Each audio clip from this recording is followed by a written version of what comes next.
Tudo bom, pessoal?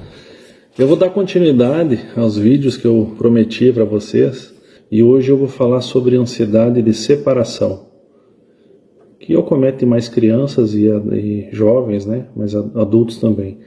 Transtorno de ansiedade de separação é uma ansiedade extrema que surge na criança, principalmente relacionada quando vai se afastar das figuras de referência.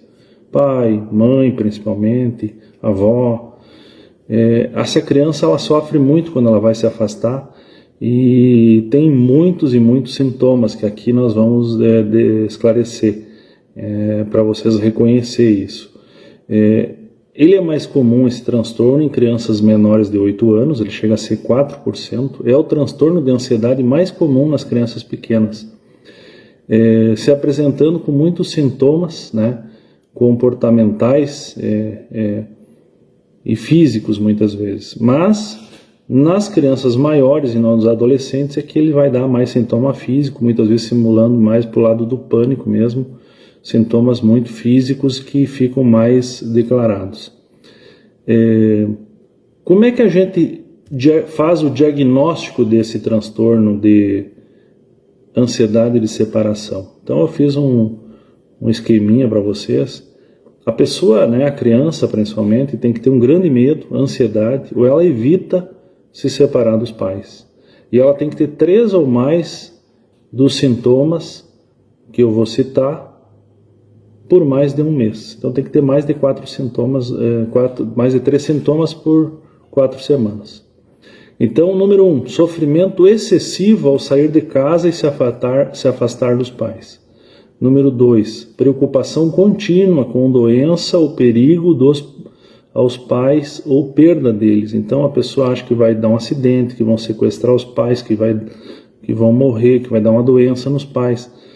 Número 3, preocupação exagerada que algo provocará o seu afastamento dos pais. Então assim, acha que vão raptar ele, que ele vai pegar um coronavírus e vai ter que ficar no hospital isolado dos pais. Número 4, relutância ou recusa em sair para a escola, trabalho ou viajar.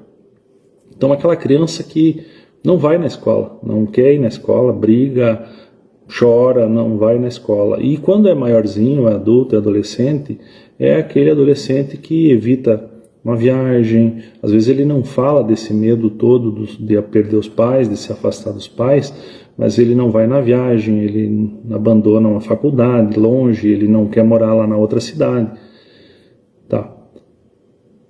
Número 5. Temor em ficar sozinho em casa ou em qualquer ambiente. Então, mesmo que esteja em casa com os pais, muitas vezes essa criança, esse adolescente, ele não consegue dormir sozinho, ele não consegue nem ficar numa peça isolada dos pais, então ele tem que ficar junto dos pais, porque vem todo esse medo, essa preocupação que ele vai perder os pais, que vai se afastar, que vão morrer, que ele vai ficar sozinho, tá? Então mesmo em casa, não quer dizer que ele tem que sair, às vezes ele não consegue dormir na sua própria cama. Então muitas vezes o adulto, a mãe ou o pai vai dormir com ele, ou ele vai dormir com os pais. Então isso vai alimentando uma situação aí de cada vez mais de dependência, né, pessoal? Dificuldade então para dormir fora de casa ou sem essa figura de apego. Então assim, a criança quando vai numa amiga, numa coisa, é muito difícil que ela consiga dormir lá, né? Outra coisa, pesadelos repetitivos envolvendo o tema. Então sonha que perdeu os pais, sonha que se afastou dos pais. Repetidas queixas físicas também, quando vai se aproximar a hora de ir para a escola, quando vai se aproximar a hora da viagem. Então tem dor de cabeça, tem dor de barriga, tem diarreia, tem náusea, vômito, falta de ar, chega a ter febre. Eu estava rindo aqui pensando, fazendo isso, né, pessoal, esse discurso aqui. Os cachorros também têm isso, né, ansiedade de separação. Quando a gente sai e deixa os cachorros, eles ficam doentes muitas vezes, né. Então é o mesmo tipo, né, de apego que gera essa dependência, né. Então é um transtorno, um dos mais comuns na criança pequena, né. Muitas vezes está associado com outras ansiedades na criança pequena. Fobias, então, medo de aranha, medo de injeção, medo de escuro. E nas crianças maiores está associado também com fobia social, está associado com pânico. Então, geralmente, ele anda associado com outras coisas. A gente tem que fazer essa diferenciação do diagnóstico. Por quê? Porque a ansiedade de separação é aquela ansiedade especificamente relacionada ao medo de se separar das figuras de referência, pai, mãe. Essas crianças têm um apego grande com essa figura, então não é uma ansiedade em todas as situações, e sim relacionado ao afastamento e o medo do afastamento. Então não quer dizer nem que tenha tido afastamento, só o fato de pensar já gera toda aquela ansiedade que muitas vezes já faz a criança ter esse sofrimento, né? Acomete meninos e meninas da mesma maneira, e ele vai diminuindo com o passar da idade, né? A criança vai ficando mais madura, o adolescente vai ficando mais maduro, e vai tendo diminuição disso. Mas até adultos têm isso. Eu atendo pessoas que quando vão para a faculdade, quando vão casar e ter que sair da casa dos pais, tem esse transtorno de ansiedade de separação. Muitas vezes se apresentam no adulto com pânico, crises de pânico, né? Por conta desse medo, dessa insegurança, mas sempre lembrem, é relacionado ao afastamento e ao medo de perder as figuras paterna ou materna, ou alguém de referência, que pode ser também vô ou outro. Qual é a causa disso? Tem uma causa genética, muitas vezes na família a mãe já é ansiosa, o pai já tem um transtorno, a criança também tem o seu componente, é uma criança às vezes tímida, retraída, que tem já um certo receio da interação social. Existem fatores, então, que além desses genéticos, são os do ambiente. Então, a escola, às vezes ocorreu um trauma na vida da criança, às vezes ocorreu um coleito, que a gente chama, a criança dorme com os pais até muito tarde, às vezes ocorre um apego inseguro, que a gente chama, aquela mãe que está sempre ansiosa, sempre com medo, depressiva. A criança tem um probleminha, caiu, ela faz um alarde. A criança tem febre, ela corre para a emergência. Então esse apego inseguro também dá para a criança essa insegurança. Fatores emocionais dos pais também geram muito essa ansiedade de separação. Então os pais às vezes muito instáveis, que brigam, pais que têm muita insegurança, super protetores, pais super protetores que não deixam a criança fazer nada porque estão sempre prevendo um perigo maior do que né? Então isso tudo também colabora, né, para que desenvolva na criança o transtorno de ansiedade de separação. Situações de vida, muitas vezes ocorreu uma morte na família, o divórcio dos pais, a criança sofreu bullying na escola, um abuso sexual, um abuso físico, um abuso emocional, ocorreu um acidente às vezes na família que vitimou alguém. Então essa criança ela fica com esse medo, com essa ansiedade mais aflorada. E o que acaba por fim ainda colaborando para que esse transtorno se instale?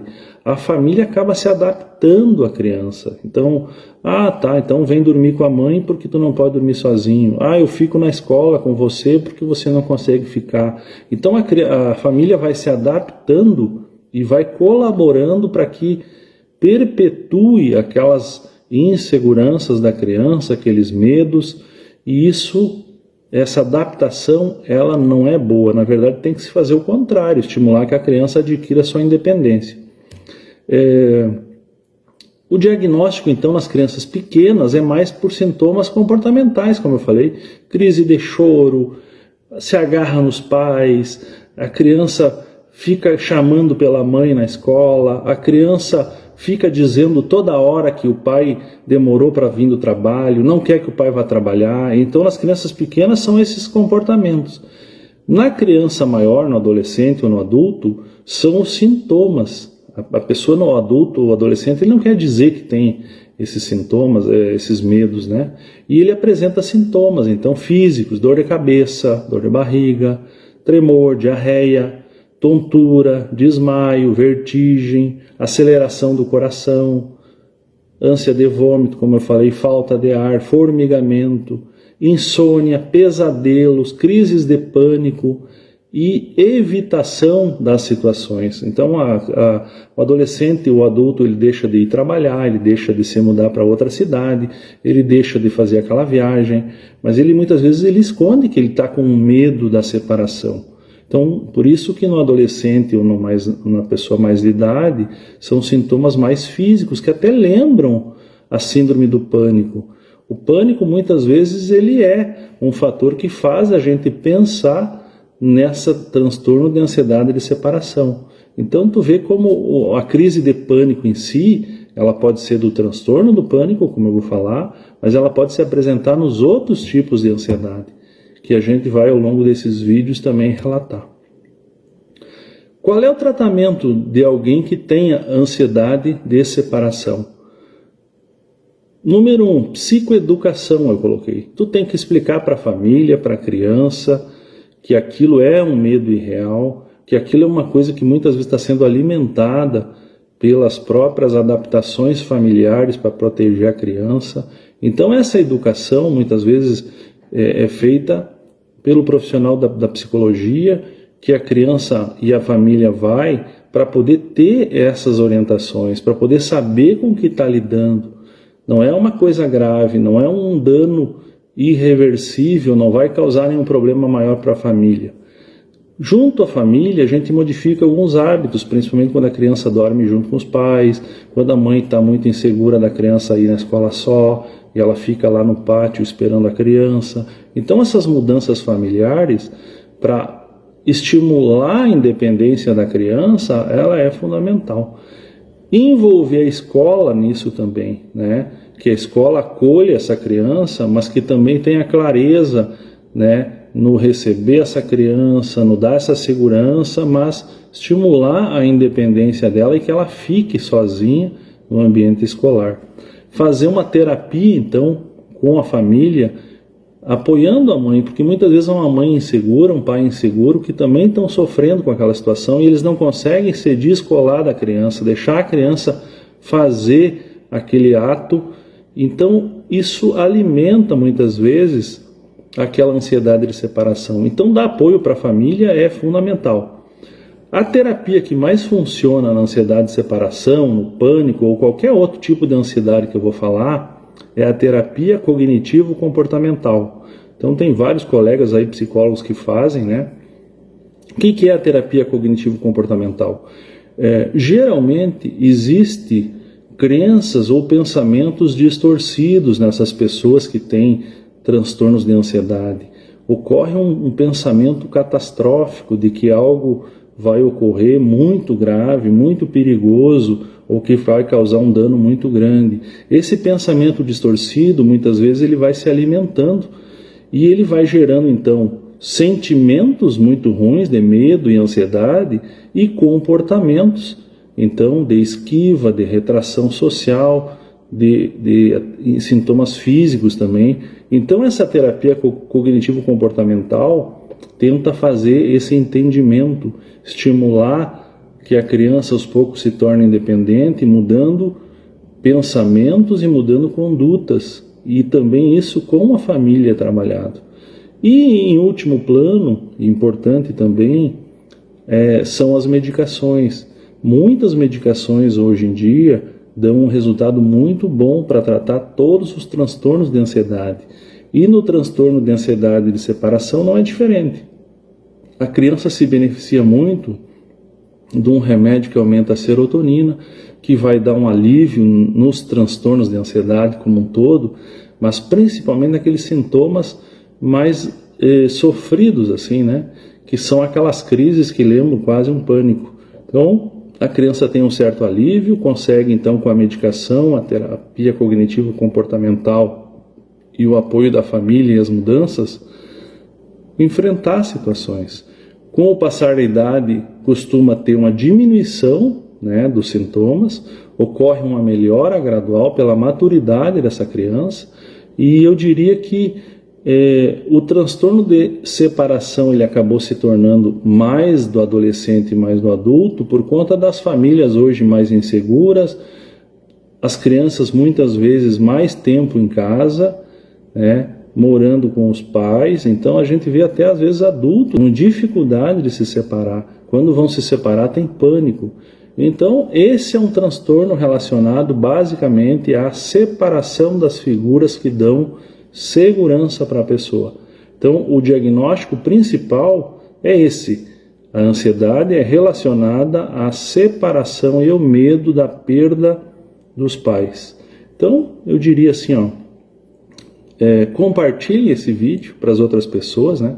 Curtam aí a página, compartilhem para as outras pessoas poder entender. Então, esse é o primeiro vídeo do primeiro tipo de ansiedade mais comum em crianças pequenas, mas ocorre em adolescentes, ocorre em adultos, e eu na sequência vou falar mais outros 7 assuntos aí em outros vídeos curtos para poder capacitar vocês sobre como lidar com essas situações, né, e evitar que ocorra um sofrimento tão grande e um acometimento da vida, né, das crianças e dos nossos familiares. Obrigado pelo acompanhamento aí. Compartilhem esse vídeo para nós poder divulgar então essas informações. Um abração. Morando com os pais,